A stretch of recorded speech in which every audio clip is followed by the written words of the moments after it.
Quando l'amore è morto bisogna sotterrarlo, perciò mio caro Carlo non ne parliamo più.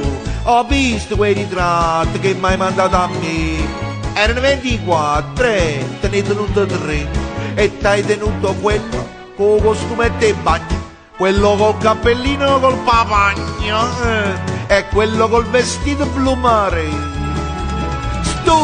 Stupido, non sei per niente scaltro, il mio cuore lo tiene un altro e i ritratti li tieni te. Stupido, sparati, se non ti vuoi sparare, e allora sai che fa? Ci sta un po' da sanità.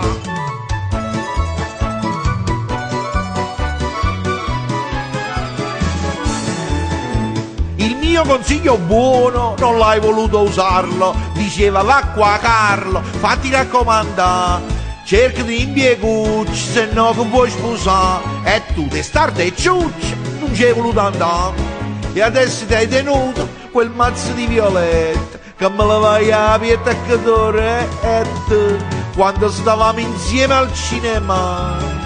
Stupido, non sei per niente scaltro, il mio cuore lo tiene un altro e il mazzetto lo tieni te. Stupido, sparati, non ti vuoi sparare? E allora sai che fa? Ci sto un po' da sanità.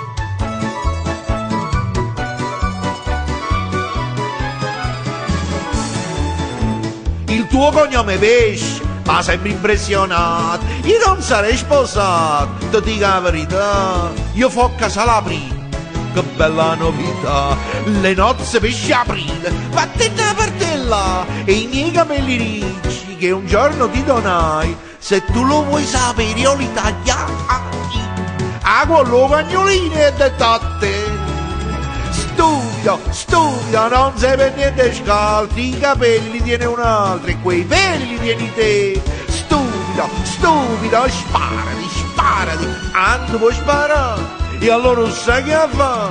Ci sto un po' da sanità. Stupido, non sei per niente scaltro, fra un mese mi sposo un altro e tu resti come un cretino. Stupido, sparati, se non ti vuoi sparare non ci sta niente a fare, sulla mare ti amano. Stupido.